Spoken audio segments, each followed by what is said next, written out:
പാചകവാതക ക്ഷാമം മൂന്നാറിന്റെ വിനോദസഞ്ചാര മേഖലയ്ക്കും പ്രതിസന്ധിയാകുന്നു. പാചകവാതക ക്ഷാമത്തെ തുടർന്ന് ആനച്ചാലിലടക്കം വിവിധ ഹോട്ടലുകൾ അടച്ചു. നിലവിലെ സ്ഥിതി തുടർന്നാൽ വരും ദിവസങ്ങളിൽ മറ്റു ഹോട്ടലുകളും അടച്ചിടേണ്ടി വരുമെന്ന് കട ഉടമകൾ പറയുന്നു. തുറന്നു പ്രവർത്തിക്കുന്ന പല ഹോട്ടലുകളും വിഭവങ്ങളുടെ എണ്ണവും ചുരുക്കി.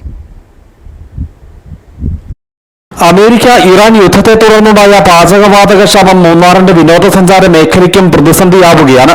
ഹോട്ടലുകളെയാണ് ക്ഷാമം പ്രതികൂലമായി ബാധിച്ചിട്ടുള്ളത്. പാചകവാതകമില്ലാതായതോടെ ആനച്ചാലിലടക്കം വിവിധ ഹോട്ടലുകൾ അടച്ചു. നിലവിലെ സ്ഥിതി തുടർന്നാൽ വരും ദിവസങ്ങളിൽ മറ്റു ഹോട്ടലുകളും അടച്ചിടേണ്ടി വരുമെന്ന് കടയുടമകൾ പറയുന്നു. ഗ്യാസില്ല, കിട്ടാനില്ല. എല്ലാ ഹോട്ടലുകളും അടച്ചുകൊണ്ടിരിക്കുകയാണ്. ഞങ്ങൾക്ക് ഇന്നൊരു ദിവസം കൂടി മാത്രമേ ഓടുള്ളൂ. ഇനിയിപ്പം നിലവിൽ അടച്ചിടാന്നുള്ള വേറെ മാർഗങ്ങളൊന്നുമില്ല. പിന്നെ ഇപ്പൊ ഈ സമയം ഓഫ് ടൈമാണ്, കച്ചവടം കുറഞ്ഞ സമയമാണ്. ഇനിയിപ്പോ സീസൺ ഏപ്രിൽ മെയിൻ്റെ സീസൺ, ആ ഒരു പ്രതീക്ഷ തന്നെ ഉള്ള എല്ലാ കച്ചവടക്കാർക്കും അത് ഇങ്ങനെ പോയാൽ അതിങ്ങനെ നിന്ന് പോകും. കച്ചവടക്കാരുടെ ഗതിയിൽ ആകപ്പെടാൻ വളരെ മോശമാണ്.